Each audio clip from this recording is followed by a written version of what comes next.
So good morning guys. तो चलिए start करते हैं आज के यानी कि 17 दिसंबर के इंपॉर्टेंट करंट अफेयर्स को। तो इस प्रश्न में आपसे पूछ रहे हैं अभी हाल ही में किसने ऑपरेशन स्टॉर्म मेकर्स सेकंड को शुरू किया। तो आंसर होगा इंटरपोल ने।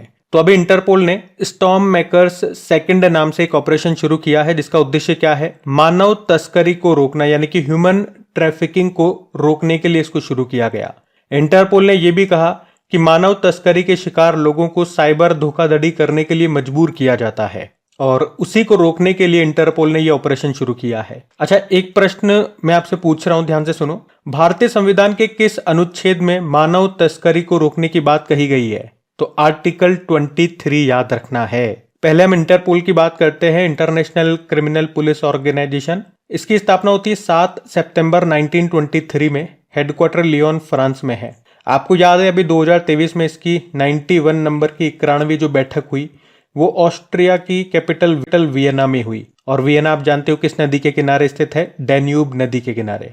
और इससे पहले 2022 में जो इसकी 90 नंबर की बैठक हुई थी वो भारत में हुई थी, याद रखना। प्रेसिडेंट इसके कौन है? अहमद नसर अल रईसी, ये यूनाइटेड अरब अमीरात से हैं। और सेक्रेटरी जनरल हैं जुर्गेन स्टॉक, ये जर्मनी से हैं।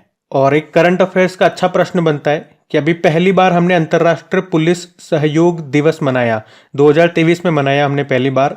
कब मनाया? 7 सितंबर को ही मनाया जब इसकी स्थापना होती है।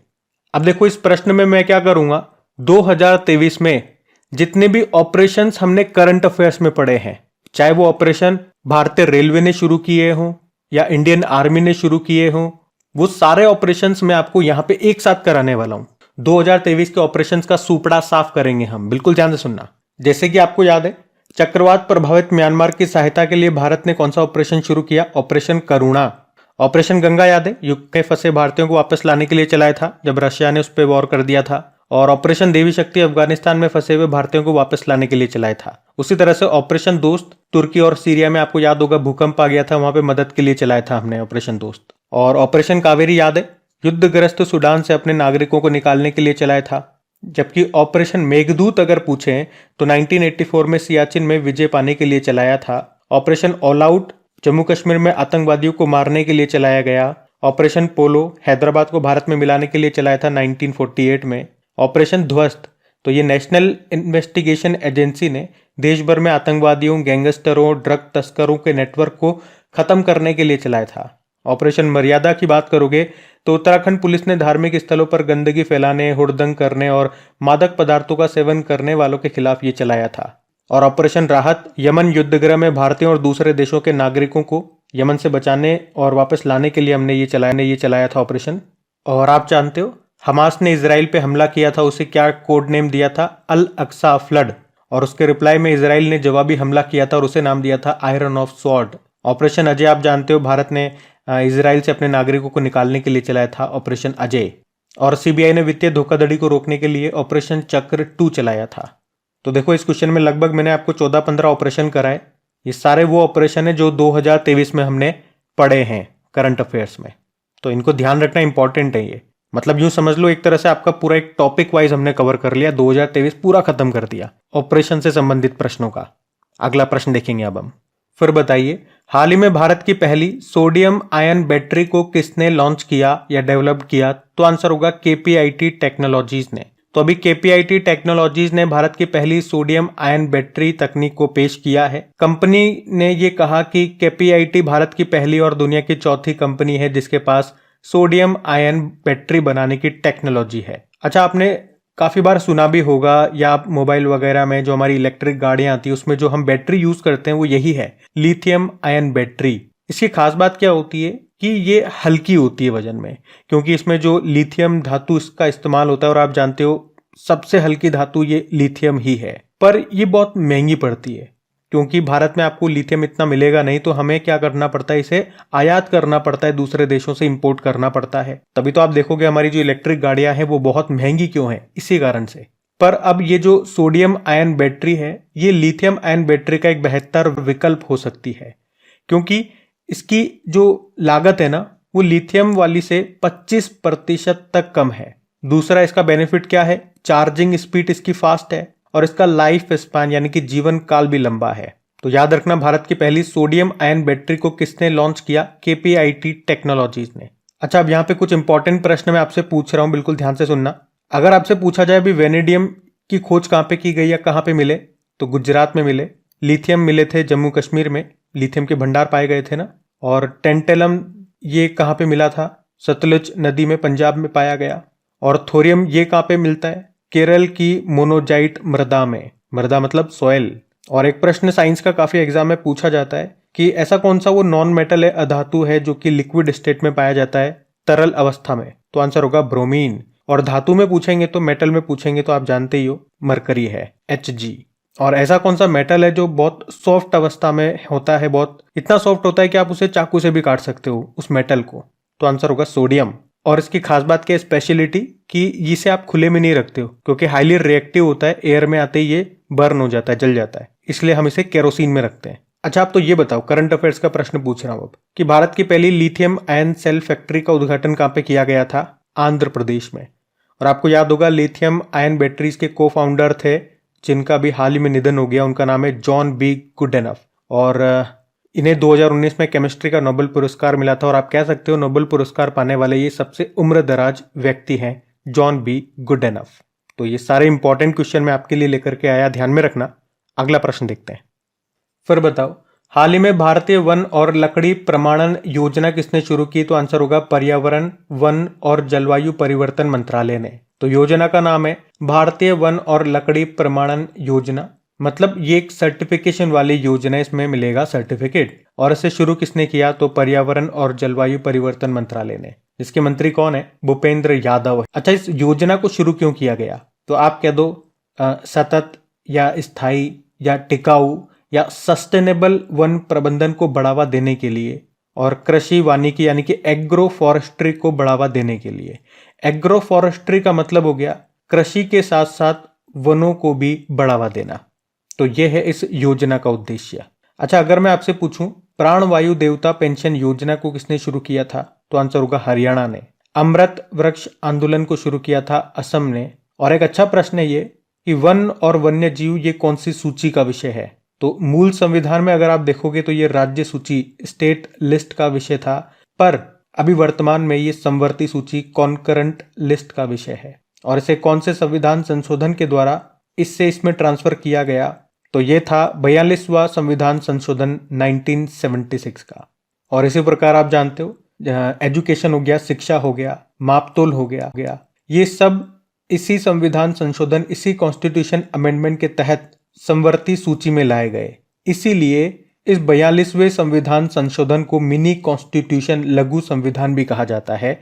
ये पॉइंट भी थोड़ा सा ध्यान में रखना। और इससे संबंधित देखो 2 दिवस मैंने आपके लिखे हैं। राष्ट्रीय वन शहीद दिवस जो कि 11 सितंबर को होता है। अंतरराष्ट्रीय वन दिवस ये 21 मार्च को होता है। और अगर ये करंट अफेयर्स का प्रश्न है कि भारत में पहला वन विश्वविद्यालय कहाँ पे स्थापित होगा, फॉरेस्ट यूनिवर्सिटी, तो आंसर होगा तेलंगाना में। आप जानते हो अभी COP28 में युवाओं को सशक्त बनाने के लिए ग्रीन राइजिंग पहल शुरू की गई थी। तो ये जो एक्स्ट्रा फैक्ट्स मैं आपके लिए लेकर के आया, एक्स्ट्रा क्वेश्चंस, ये मोस्ट इंपॉर्टेंट रहेंगे आपके लिए, ध्यान में रखना।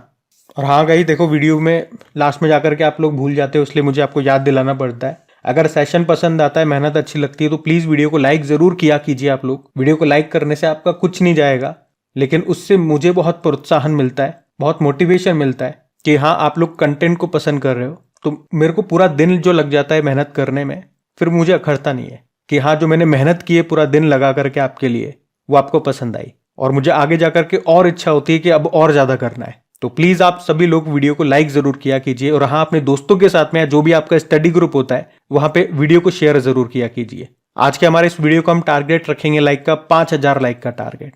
तो देखते हैं आज हमारा ये टारगेट पूरा होता है कि नहीं होता। क्या हमें 5000 ऐसे स्टूडेंट मिलेंगे जो हमारे कंटेंट को पसंद करते हैं। बाकी आपकी प्रैक्टिस के लिए तो मैं तो इनकी क्विज भी तैयार करता हूं, वो बिल्कुल फ्री होती है। आपके क्रिक एग्जाम एप्लीकेशन में मिल जाएगी, PDF भी मिल जाएगी। क्रिक एग्जाम एप्लीकेशन का लिंक नीचे डिस्क्रिप्शन बॉक्स में है। अभी अगला प्रश्न देखते हैं। चलो फिर बताओ, अभी किस देश के द्वारा सेवा मुक्त किए गए जहाज INS तार मुगली को पुनः नौसेना में शामिल किया गया, तो आंसर होगा मालदीव। तो पहले मैं आपको बता दूं, ये एक फास्ट अटैक क्राफ्ट है जिसे अभी फिर से हमने कमीशन कर लिया। कहां से? नेवल डॉकयार्ड विशाखापत्तनम में से। देखो इस जहाज की बड़ी अच्छी कहानी है, मैं आपको बताता हूं। ये पहले INS तिलंगचांग एक ट्रिंकट क्लास जहाज के रूप में भारतीय नौसेना के पास था। फिर हमने 2006 में इसे मालदीव को गिफ्ट में दे दिया और मालदीव के पास इसे MCGS हुरावी के नाम से जाना जाने लगा, मतलब उसने इसका नाम चेंज कर लिया। और अब 2023 में जाकर के मालदीव ने इसे भारत को वापस लौटा दिया, तो हमने इसे वापस एक्सेप्ट कर लिया और पुनः नौसेना में शामिल कर लिया और इस बार हमने इसका नाम रखा INS तारमुगली। तो ये इसकी कहानी थी, मतलब जहाज एक ही है, 2 देशों के पास रहा और इसके 3 नाम हो गए और अभी जो फाइनल इसका नाम रखा है ये एक तारमुगली द्वीप अंडमान निकोबार में उसके नाम पे इसका नाम रखा गया है। अगर आपसे ये पूछे, आपके मन में आए कि इसे बनाया किसने था, garden rich ship builders and engineers limited ने, और इसके द्वारा निर्मित पहला follow on water jet fast attack craft है। अच्छा, मैं आपको कहानी में बताया कि हमने इसको मालदीव को गिफ्ट में दिया था, तो गिफ्ट से आपको याद आएगा अभी INS कृपाण भी तो हमने गिफ्ट में दिया था। किसे? वियतनाम को। भारत ने श्रीलंका को एक विमान भी उपहार में दिया था, आपको याद हो तो, डॉर्नियर विमान है वो। और INS सिंधुवीर पनडुब्बी है, सबमरीन है, हमने इसे उपहार में दिया था, गिफ्ट के रूप में दिया था। किसे? म्यांमार को दिया था। अच्छा, यहाँ पे आपके लिए कुछ इंपॉर्टेंट शीट में लेकर के आया हूँ। कुछ प्रोजेक्ट्स हैं जो आप कहीं बार सुनोगे, आपको देखने को मिलेंगे, तो थोड़ा सा क्लियर में कर दूं ताकि आप कंफ्यूज न रहो। आपको याद होगा प्रोजेक्ट 15B, इसमें भारतीय नौसेना के लिए 4 स्टील्थ गाइडेड मिसाइल डेस्ट्रॉयर तैयार होने हैं। INS Visakhapatnam, INS Mormugao, INS Imphal और INS सूरत। इसका निर्माण कौन कर रहा है? Mazagaon dock ship builders limited जो मुंबई में है। एक प्रोजेक्ट 15A के बारे में आप सुनोगे, इसके तहत 3 जहाज बनाए थे, INS कोलकाता, INS कोच्चि और INS चेन्नई। एक प्रोजेक्ट 75 आप सुनोगे, इसमें 6 स्कॉर्पियन क्लास की सबमरीन्स बनाई गई हैं। उनके नाम भी मैं आपको बता दूं, INS Kalvari, INS Khanderi, INS करंज, INS वेला, INS वागीर और INS वागशीर। तो ये आप जरूर ध्यान रखें, मैंने तीनों आपको एक साथ कवर करा दिए ताकि आप कंफ्यूज न रहो कि कौन सा किस प्रोजेक्ट के अंदर है। अगला प्रश्न देखते हैं। फिर बताइए, अभी हाल ही में किस देश के NGO जिसका नाम है AWSDC, इसको अंतरराष्ट्रीय लैंगिक समानता पुरस्कार 2023 प्रदान किया गया? तो आंसर होगा अफगानिस्तान। देखो, यहाँ पे हम बात कर रहे हैं अंतरराष्ट्रीय लैंगिक समानता पुरस्कार 2023 की, और इसे दिया किसने, किसके द्वारा दिया गया? तो फिनलैंड ने इसको दिया है। इस अवार्ड को 2017 में शुरू किया गया था। और किसे दिया गया? तो अफगानिस्तान का एक NGO है जिसका नाम है अफगान महिला कौशल विकास केंद्र, उसको ये दिया गया। किसने दिया? फिनलैंड ने इसको दिया, ये याद रखना। फिनलैंड, जिसे झीलों का देश भी कहते हैं, इसकी कैपिटल होती है हेलसिंकी। अच्छा, NGO से आपको याद आएगा, वर्ल्ड NGO डे होता है एक, वो हम 27 फरवरी को मनाते हैं। NGO मतलब नॉन गवर्नमेंटल ऑर्गेनाइजेशन। आपको याद होगा, ये प्रश्न हमने 2023 में पढ़ा था कि तपोवन ये एक NGO है। आपको बताना किस राज्य का NGO है जिसे अभी चिल्ड्रंस चैंपियन अवार्ड मिला था? तो आंसर होगा असम। और इंदिरा गांधी पीस प्राइज 2021 जो है वो एक NGO को मिला था, प्रथम नाम का NGO था वो। और अफगानिस्तान से याद आएगा, अफगानिस्तान की कैपिटल तो काबुल होती है, लेकिन अफगानिस्तान की एक महिला ने अभी वर्ल्ड पीस प्राइज जीता था स्वीडन में। उनका नाम क्या है? नरगिस मोमंड है। और पीस प्राइज से एक प्रश्न अब आपको बताना है, 2023 का नोबेल पीस प्राइज किसे मिला था? और हाँ, अगर आप में से इस वीडियो को कोई पहली बार देख रहे हैं तो 2023 के जितने भी नोबेल पुरस्कार दिए गए उनका एक ट्रिकी वीडियो हमने बना करके दे दिया गया। ये मैं गारंटी ले रहा हूं, पूरे YouTube में, आपने शायद पहले कहीं किसी और का वीडियो देखा हो या देखो, तो पूरे YouTube में इससे बेहतर वीडियो आपको नहीं मिलेगा। आप वीडियो को एक बार देखेंगे, आपको एक ही बार में वो सारे नाम याद हो जाएंगे, और वो भी बहुत मजेदार तरीके से। आपको लगेगा ही नहीं कि आप पढ़ाई कर रहे हो। आप किसी चाहो तो और का भी वीडियो जाकर के देख लेना और उसके बाद अपना वीडियो देखना, फिर आपको पता लगेगा कि मैंने उस वीडियो को बनाने में कितनी मेहनत की है। आप खुद लिखोगे कमेंट बॉक्स में।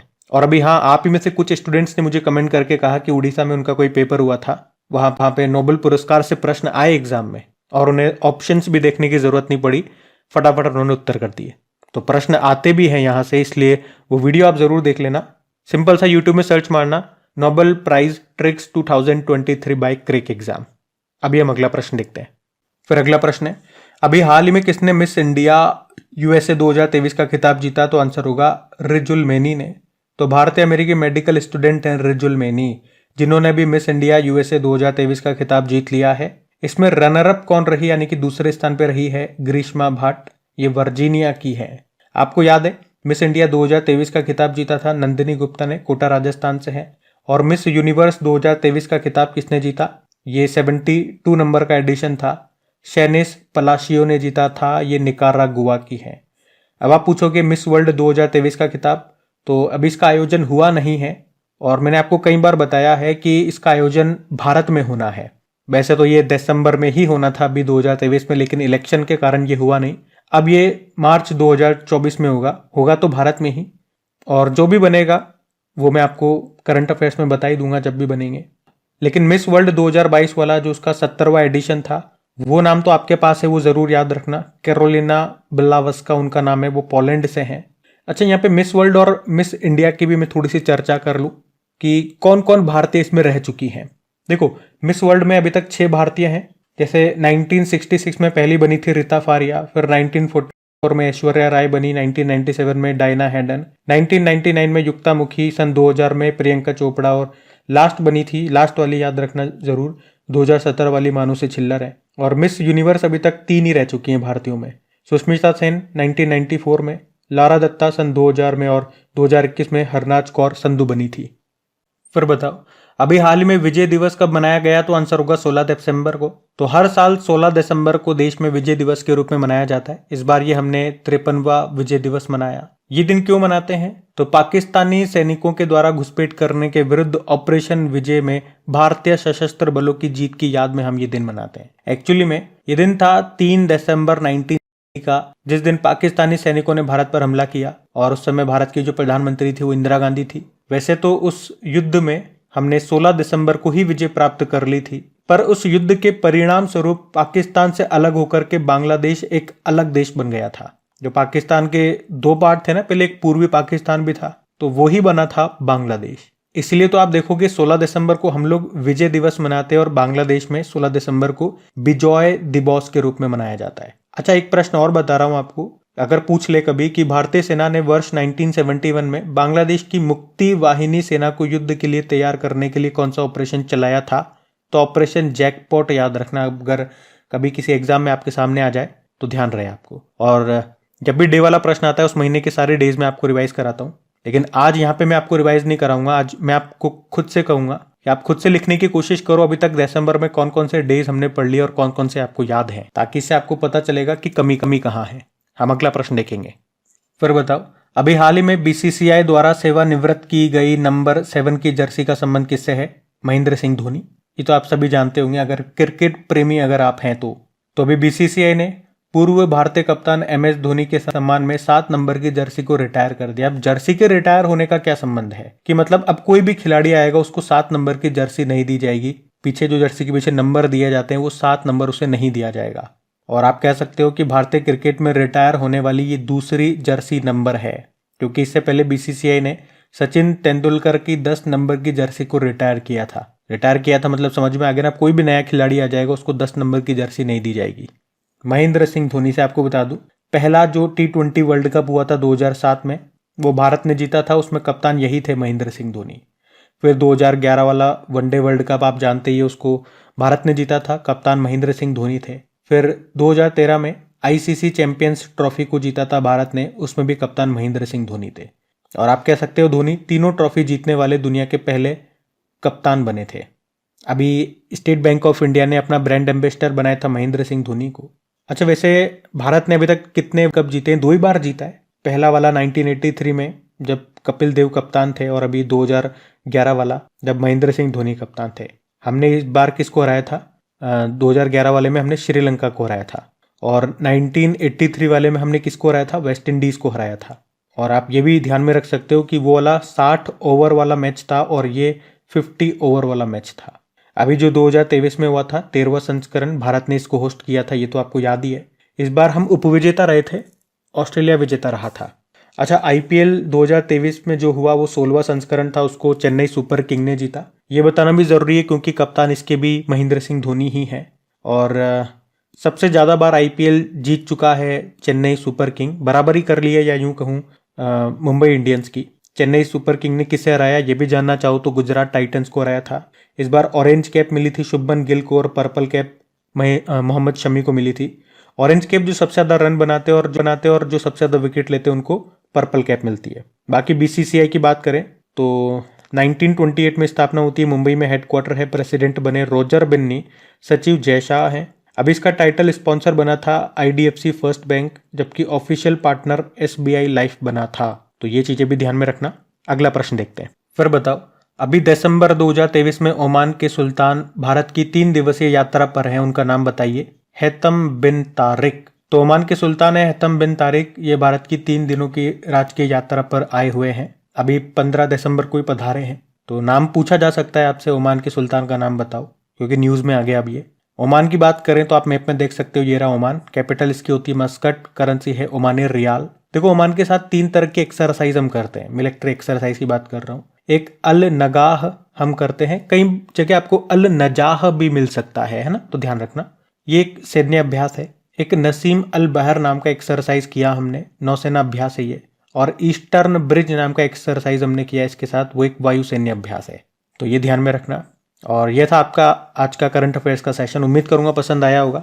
और एक बार फिर से याद दिला रहा हूं, अगर अभी भी आपने वीडियो को लाइक नहीं किया तो प्लीज वीडियो को लाइक जरूर कीजिएगा और दोस्तों के साथ में शेयर भी करना, क्योंकि हमारे वीडियो के लाइक का जो टारगेट हमने रखा है 5000 लाइक का, उसको पूरा करने में आपके सहयोग की जरूरत पड़ेगी। चलो अभी कल के करंट अफेयर्स का मैं आपको क्विक रिवीजन करा दूं, फिर सेशन एंड करते हैं।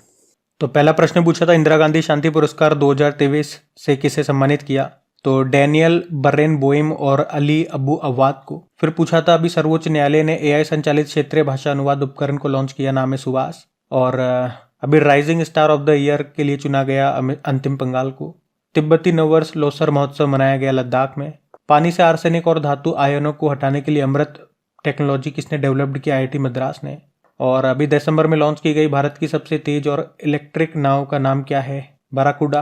किस राज्य सरकार ने राज्य के सभी जिलों में PM कॉलेज ऑफ एक्सीलेंस स्थापित करने का फैसला किया? तो मध्य प्रदेश। डेकाकॉर्न बनने वाला भारत का पहला भारतीय ब्रांड बन गया, कौन सा? IPL। और यूनाइटेड किंगडम की 2023 दक्षिण एशियाई सेलिब्रिटी सूची में टॉप पर रहे शाहरुख खान। और आखिरी प्रश्न था कि 10 सालों के बाद किस देश में संयुक्त राष्ट्र ने अपने शांति मिशन को आधिकारिक तौर पर समाप्त कर दिया? तो माली आंसर होगा। अब कल का होमवर्क प्रश्न देखते हैं और सेशन एंड करते हैं।